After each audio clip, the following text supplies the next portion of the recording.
Storygram Network. Hosting for this podcast is generously provided by Transistor at transistor.fm. If you would like It's Not About Food podcast a week earlier and ad-free, please support me on patreon.com/It's Not About Food. For more information about my books, my work, and my body love cards, you can go to my website at itsnotaboutfood.com. Hi, my name is Laurelee, and this is It's Not About Food. So it's not about food, and it's not about weight. What is it about? Everything else, because it's never ever about food or weight, never ever, not even one time, not ever, ever, ever.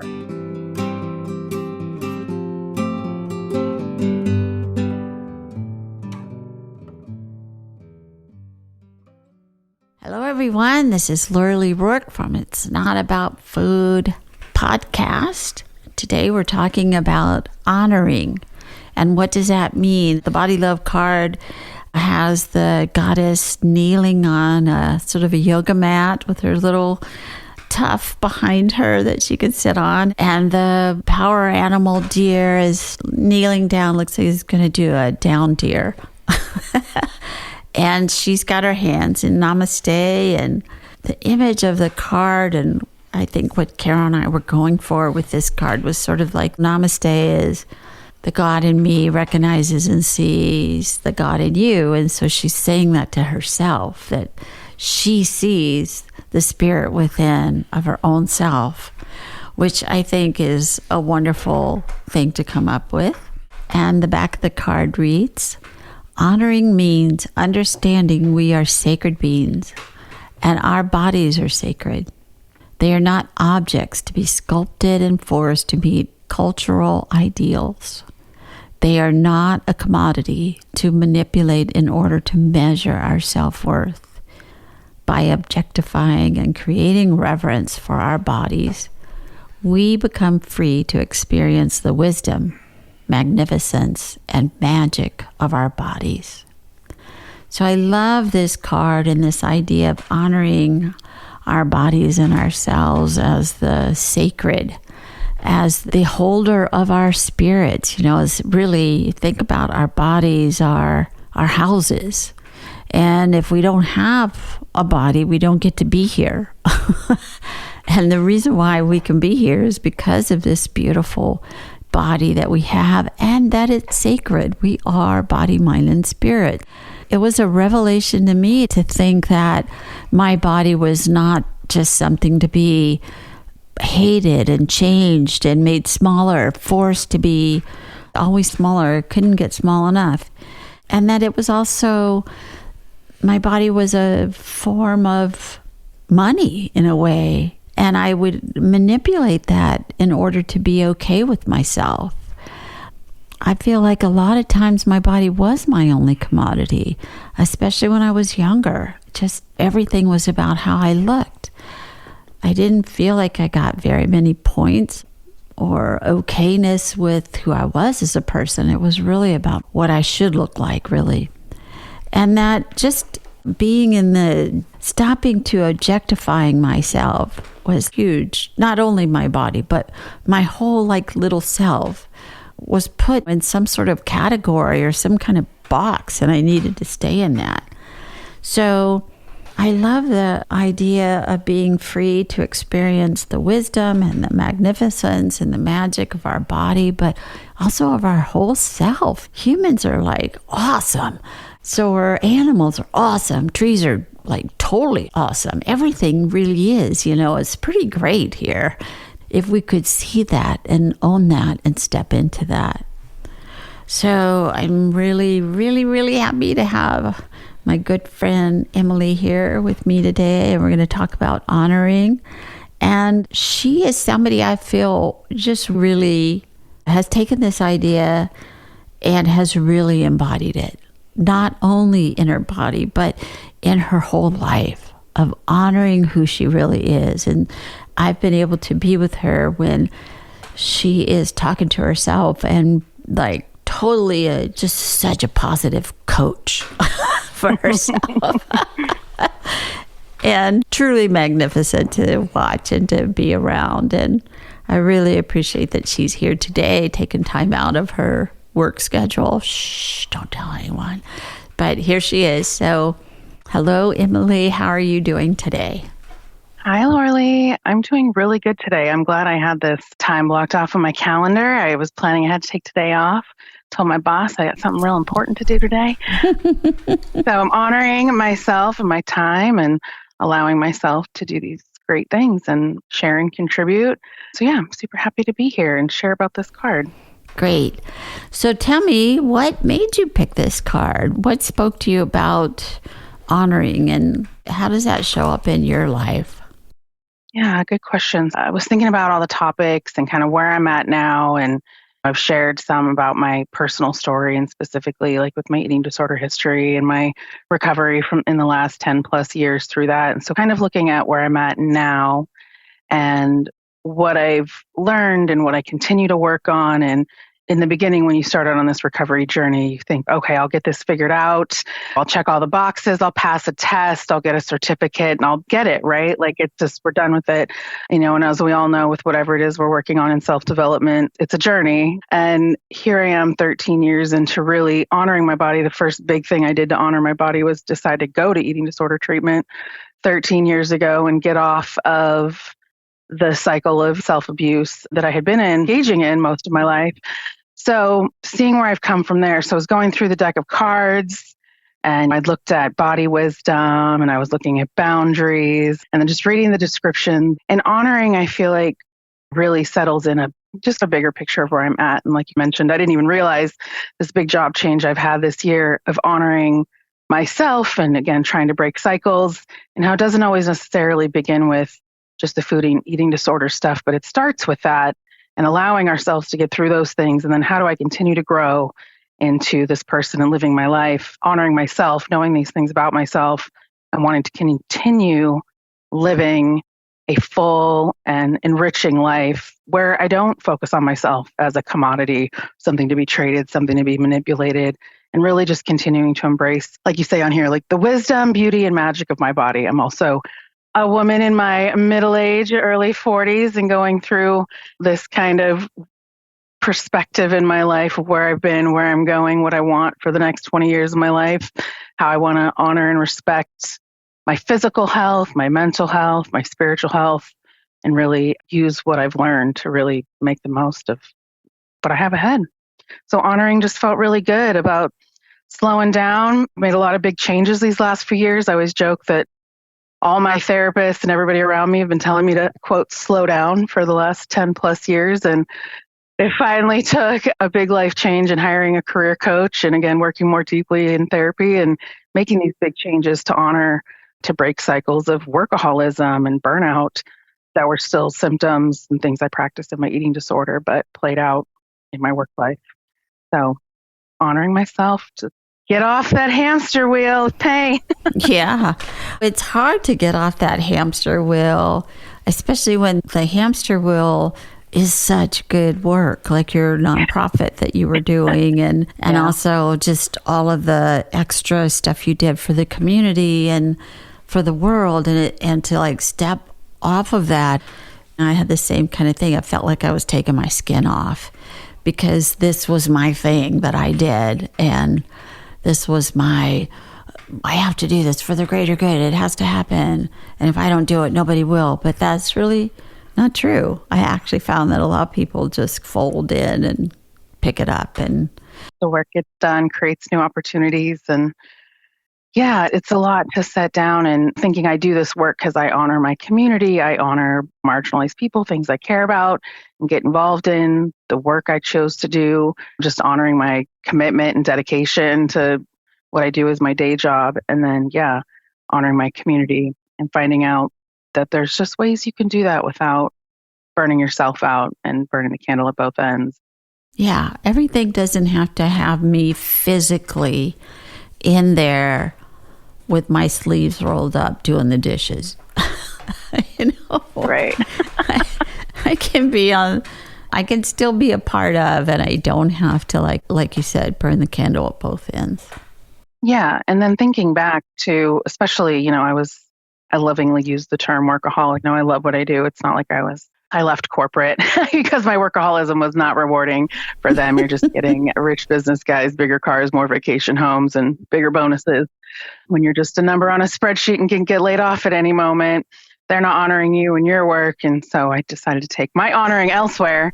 And I work for places where my work matters. And then you work even harder because you care more about the actual work, not just the type of work. But again, really, in hindsight and big picture, like, how am I even honoring the work? Like the saying, like pouring from an empty cup. And I have to honor myself and keep my cup, my pitcher full so that I can pour into others. And then just because it is full doesn't mean I have to give it all away. And realizing that for myself too, that just because I have it doesn't mean it's there to give away. I can honor myself and give some of that great energy and work towards myself more. And again, am I honoring the organizations that I was working for if I'm working from a depleted place and giving it my actual best work when I thought I was? But when the pandemic hit, everybody kind of went into frantic, scatter, all hands on deck mode. And I'm just that person anyway. So I went full bore into all the things I love and thought I needed help and support in the community. Yeah. So I enjoyed doing all the things I do. But I thought I was honoring my commitment and dedication to causes and all of that. But how do we honor ourselves and still do work? And then thinking about, so I'm honoring myself by taking this break this year, which was a big deal. I took a full year break. I guess that is the biggest honor I've given myself, a whole year. And I'm 5 months into it today.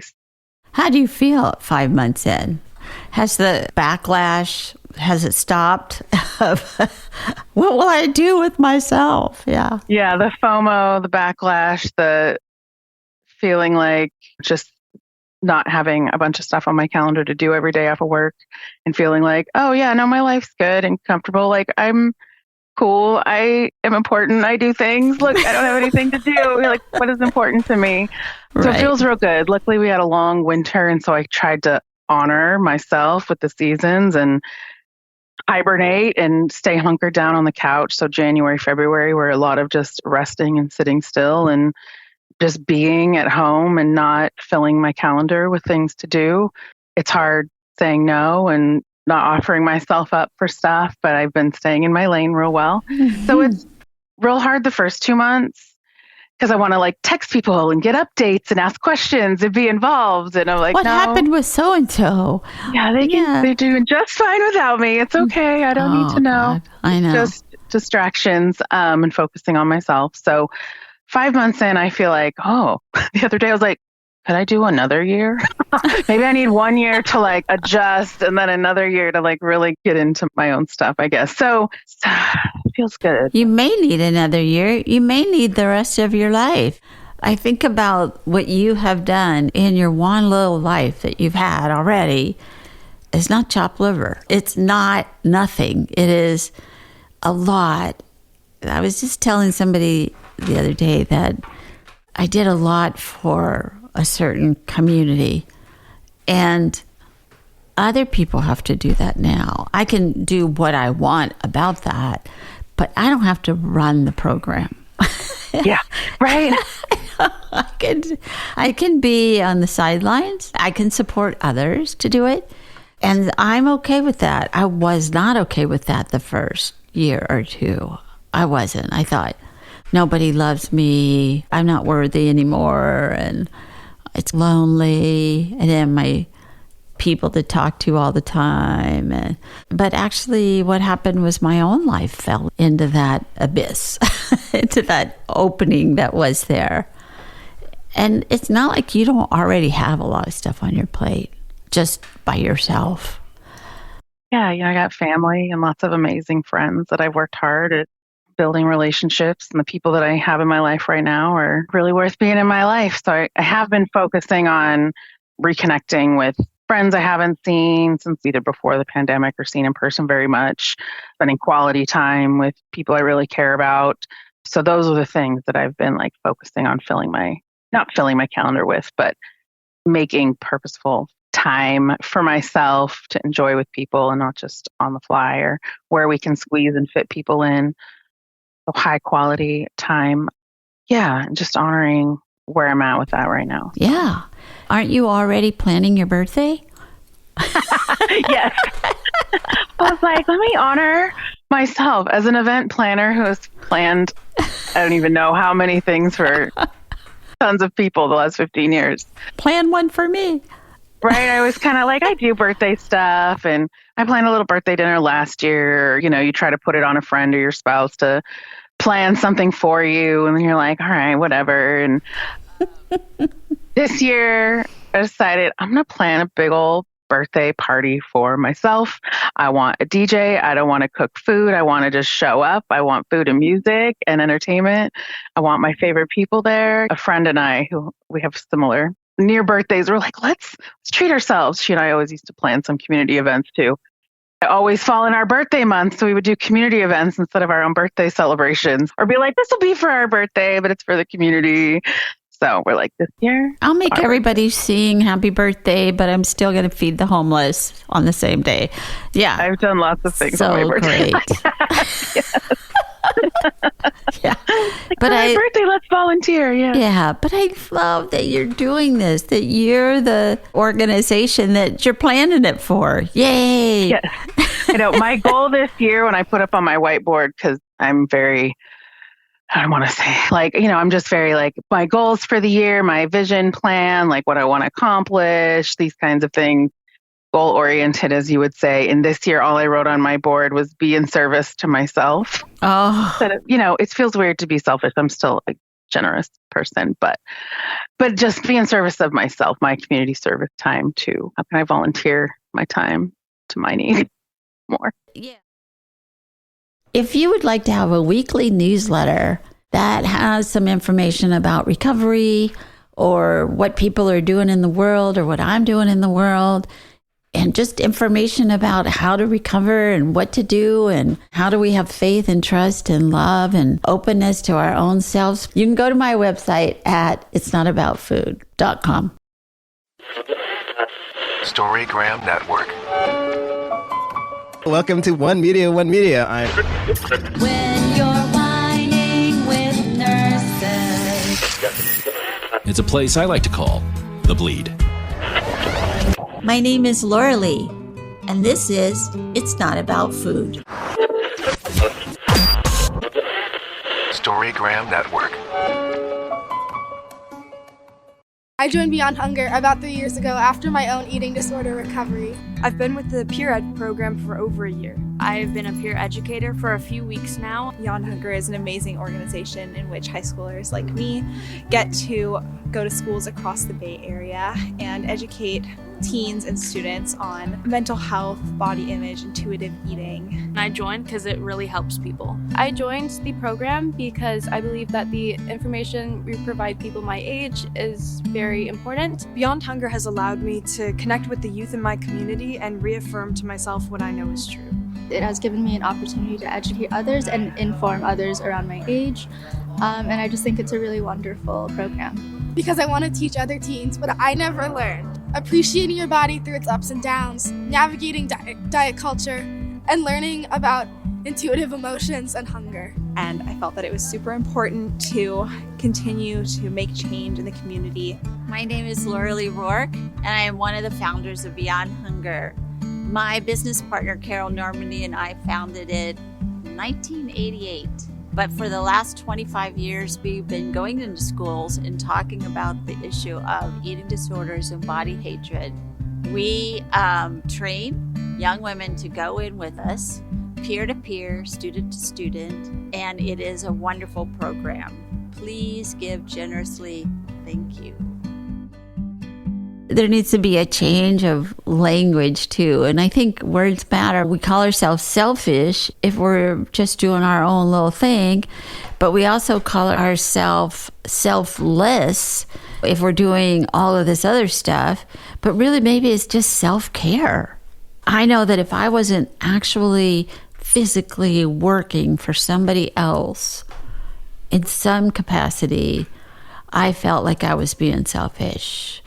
But it wasn't really true. A lot of people, they don't have that at all. But I did. I was like born to serve. But I would forget myself, serving myself first. I forgot that part.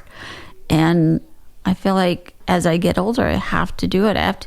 It takes a lot to take care of a almost 72-year-old person, which this elder care is really hard.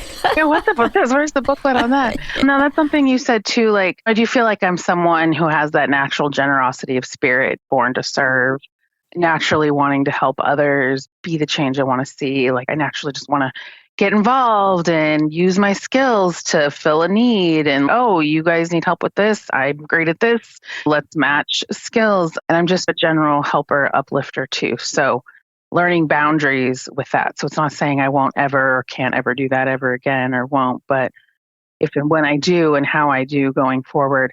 Because, before, I will say it comes out of giving too much and being an overachiever in that way. Even though I am built that way, it's not that it was insincere, but sometimes it comes from an unhealed place of wanting to give others what you didn't get in pain and marginalized communities. And you're like, we don't want people to feel that way. I only had a little bit of that pain. I can't imagine how much hard that is for you. How can I help make this a better place for all of us? But thank God we all have that, so we all help each other. But there's healthier ways to help people. So when you give from that emptier place, it's easier to give too much and burn out. And I feel like I want to learn how to honor and give from a whole place so that I can be a better service when I do help and honor myself and those others. I don't know about you, but I know if I was really giving it my all, right? A lot of times I wasn't a very nice person about that. I would be very grumpy or snappy or whatever. And I'd have to have a little talk with myself. Maybe you need to keep some back for yourself so you have a little tolerance and a cushion a little bit. And I think that was the sort of the fine line of working for the greater good. You forget that you're also in that greater good too. You're the greater good as well. I'm part of that too. Yeah. And especially because a lot of the work when I started is in the body positive community or doing clothing swaps and for my own community. So I am who I'm trying to help. Like, I am building what I want to see. That's right. Want the world. Yeah. So it's just a lot to put out there and just learning how to honor. And I love this, when you had that clothing swap, what a wonderful idea that was. All these plus sizes that people, they're tired of this clothing, but they so hard to go to a store and find something else. But there it was in your size, and it was really great. And also your chunky dunk. Oh, yeah. Swim parties. Yeah. Swim parties. Come and swim. Put on your bathing suit, get on out there, get in the pool. So wonderful. I can't tell you how many of my clients over the years have such body hatred. Putting on a bathing suit and getting in a pool or in the ocean, it was like they had to be a gladiator. Mm-hmm. Right, to build yourself up to get out there. And honoring that, yeah. Yeah, but so sad. They would be so upset with themselves just to be able to put on a friggin' bathing suit and get in water. They would be so mad at themselves and angry and hateful and sad. And I'd be like, you've got to get in there. You've got to do it. Do you love swimming? Yes, I love swimming. Okay, then you have to swim. I don't care. Don't even wear a bathing suit. Just get in the pool naked. I don't care. Go to the nude beach. I don't care. Just, you've got to do it. I was thinking about this today, specifically when I was just jotting down a quick little notes before I jumped on the call here about honoring. And one of the things I'd written down was ways I used to not honor my body and how I honor him now. And one of the big ones was simple, like when I moved to Sacramento and it's really hot, like not honoring myself by wearing sleeveless tops and open-toed shoes and letting my legs or arms show. And then on the flip side too, not honoring myself by getting in water, putting on a swimsuit, doing that. And so being able to now honor myself by one of the great joys of self-care in this body acceptance journey I'm on is being in water. I love going to hot springs. I want to go to like Asha Urban Bath House. I want to go in hot tubs. I want to swim. I want to get in the river. I just want to be in bodies of water, and because that honors me as my human. And then I'm like, oh, but my self-consciousness, culture. So there's layers sometimes we have to get through in order to be able to honor ourselves. And I was thinking with getting in water, like you have to have the awareness, I deserve and want to be in the water, but then you have to give yourself permission to. You got to undo your layers of self-consciousness and thinking what others, any cultural stuff about showing skin or stories from your parents or other things. And then the ultimate honor of just saying F it and doing it anyways and getting in the water. And that's why just because I'm always, activist and at heart an advocate of every time I honor myself by getting in the water, having the audacity to have my body showing in public, right? I hope that it shows other people. Every time I see other bodies, size diversity in public, I'm like, in my mind, I'm like, yes, get your body out there. Doesn't it feel so good to use your body to get in the water and do things? And I'm so proud of everybody who can get out there and enjoy the activities they want to. And I'm like secretly cheering people on for honoring themselves. Yes, get in the water, get on that kayak, get on the disco. Yes. Right? Go out there and dance. Get on the bicycle. So honoring ourselves in that way and knowing that it's not just something that's an easy path to get to. Sometimes it is and sometimes it's not, but always going down that path of doing it because you're not a commodity. You're not a thing to be sold, enjoyed, whatever. You are yourself. Enjoy the world around you. So the good centering practice. And I love what you were just saying about honoring these people and being a cheerleader for them to do this. So the brilliant idea that you came up with, the Chunky Dunk. Oh, I can't claim the idea for that, but we use the name and we do the parties inspired by it. But, yeah. But who came up with the idea of everybody in the pool, no matter what size you are? It's so supportive. So nobody's out radical. there.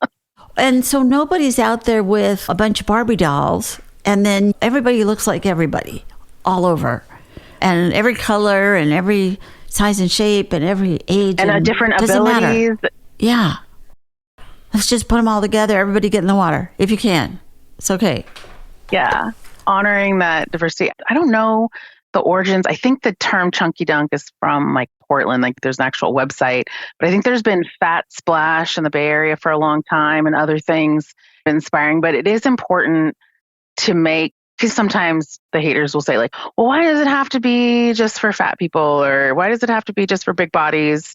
But it is honoring in a place where we're typically not honored. You have to create that special sacred place. And then we're open to all people. And what I love is that, we started this for the fat positive community.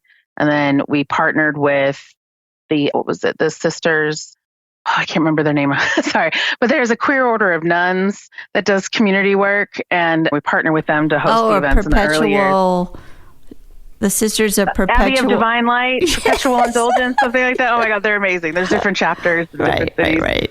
But what happens too with this is that in honoring our fat bodies and allowing ourselves to go, we are honoring and allowing queer, trans, and differently abled bodies to come out to these events, and creating this safe space was so beautiful to see and be part of as well. Because even people who we look at, who we would say, you have the body I want, or what culture says you should have, that person still suffering inside, it might think that they're not what the world wants to see.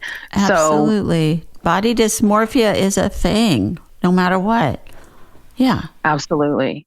Yeah, that was one of our prized events of honoring our community and creating that safe space for people to just show up and be themselves and have fun with it. The first time I really saw that was I was in a small, tiny town in Italy. I was with a few friends, and I don't know how we got there, but it was a hot springs, and it was a huge outdoor swimming pool, all hot springs. And I believe the name was Jupiter. I can't remember, but I think it was that. But I go into this hot springs, and I had like, I don't know if I want to put on a bathing suit in front of these people. I don't feel that, whatever. I don't feel so special right now. And so I kind of didn't want to. But I go into this place, and there is every kind of person in the world in there. And this is in Europe. And they wear very small bathing suits, very small. The Any at all. men, yeah, it was in Italy and you had to wear a bathing suit. But the men had the smallest bathing suit. The women had the smallest bathing suit. Nobody gave a about it. And I was sitting there watching. I got on a bathing suit and I was in the pool and then I was sitting on the side and I was watching these women and men get out of the pool without slithering over the rocks to get their towel and then wrapping it around and then laying down really flat, which is, I think, what we do here.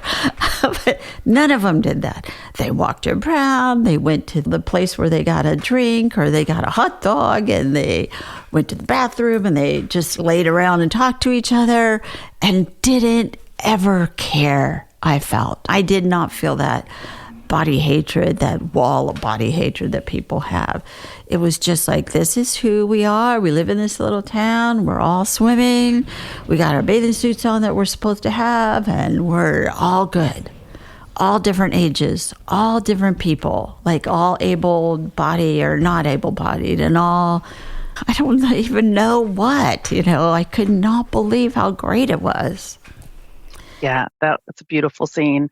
I think about that too. Some of the hot springs I go to are clothing optional. And when I first started going, I would wear a little something or bottoms. But sometimes when I go, it's like a practice for myself of leaning into that radical self-acceptance of just, I deserve to be here. These are magical waters. I paid to be here for the day. It's beautiful. I'm outdoors. We are all here to enjoy and get the same benefits from this place. Let's just be here and leave our self-consciousness at the door. I know not everybody has great experiences at places. I hope that people do. But for me, I think I go with that attitude. Sometimes you got to pep talk yourself a little bit ahead of time. And even just swimming in public, even when I do go swim in public, you still have to give yourself a little pep talk sometimes. I'm like, you got this. It's just a body. It's just a swimsuit. Last year, I went down to San Diego for my sister-in-law's wedding, and I wanted to go out to the pool. Nobody else wanted to go. It was a beautiful day in the middle of the afternoon. Nobody else was out there. I'm like, I'm putting on my swimsuit and going down there. I was taking pictures and swimming around and just enjoying myself. And all the hotel rooms looked down into the pool. And me 10 years ago, absolutely freaking not, would not have been down there by myself, without a cover up, walking around and enjoying myself while I'm there. Again, not hiding from anything. And I bet nobody fainted from the sight of you, or that's what I was thinking at this little pool in Italy. They're happy to see their friend or their other person or their neighbor or oh, look, those people, where are they from? Are they from America? They weren't like going, and they're so thin or they're so fat or they're so little or they're so dark or they're so white or whatever. It was none of that. It was just, oh, there's that person. That's a cute bathing suit. Nothing. No thing that we have here, which is so prevalent of this judgmental thing that we have here. And none of that, I didn't think. Not that, of course, other countries have all kinds of problems, and Italy has eating disorders and body hatred. It wasn't there that day, and I just felt like a moment of grace. And I think that's what you gave people, Emily, and yourself with that. Everybody in the pool kind of an attitude. Yes. Again, and permission slip too. I love it. Just the more people can see it, I hope. If you see it and think something is interesting or, oh, that's nice for them, I could never, try it out. Find a safe place to do it first, a safe place and community to do it. And then, step by step, just keep honoring yourself. If you want to be the person that goes to the beach with your kids, I know a lot of new moms, bodies change after create beautiful human life, and our terrible culture tells people they have to, quote, bounce back to where they were before their body. Or even thinner. Yeah. Right. Or even less. Yeah. And I just saw a woman I know post the other day that she took her family on holiday to Mexico, and she had 3 babies in 4 years after having infertility issues. So having babies is this magical, amazing experience. They have 2, and then the 3rd one came without any extra help. So she's just was posting about moms, wear the swimsuit, get in the water, play with your toddler. Pre-pregnancy, she would have never gone out to the beach or done this or sat down in a pool a certain way. When she just showed the most gorgeous pictures of her playing with her kids in the sand and just with her beautiful, bountiful body she's got right now after having these babies, just wherever you're at. So if it's the water or whether it's a different activity you want to do, people going hiking or not just showing your body, but the things whatever it is you keep from enjoying in life, because that's not honoring. So if you're in your mind thinking about things you want to do and you don't let yourself do them because of stigma and stories that we tell ourselves in our head, then that is actively not honoring your body. Your mind, your spirit wants to be out doing these things, and we let BS, cultural and things, stigma and families, or what your parents are going to say, or anything else, or what someone in high school said to you one time that is never a gets out of your million brain. years. Yeah. Like some crazy person on the street told me something like 45 years ago, and I still think about it. Still am upset. I know. I think about this one time in middle school. I was putting makeup on in the bathroom, and girls, middle school girls especially, are mean. Walked in, said some stupid thing like, "Oh, what are you putting makeup on? It's not going to matter anyways," or "That's not going to help." So every time I do makeup in public, I think someone's going to be like, "What are you doing, ugly? That's not going to help." I know. Those little earworms. Yes. Do it anyways. Yeah. I honor myself and do it anyways. That's so funny. I have exactly the same kind of thing. There was a kind of a bully guy, 7th grade, was a bully. And he'd never really talked to me or even looked at me, or I just would see him bully other people and just try to stay cool and invisible. And I was standing behind him and his mother in a line to get food somewhere, I think at the mall. And he turned around and he goes, "You are so ugly." And I have had that voice of this guy who knows what even happened to him. I mean, what? I feel like I believe that with all my heart, that whole 7th grade. I just was so upset with that. And of course, couldn't tell anyone, or I couldn't even tell myself if that happened. Yeah. But I could still remember, like, I had that yellow dress that I used to have, and I had those shoes that were like buckle shoes, and my mother had given me a Tony perm, and it looked terrible. Right, we get so stuck. So, I mean, it's the difference why we would not allow ourselves to do all these things and have these voices. It's so crazy how these momentary flashes in the pan, like, who is that guy or this girl that talked to me? They don't even remember they said that to me. They probably said a bunch of things their whole life.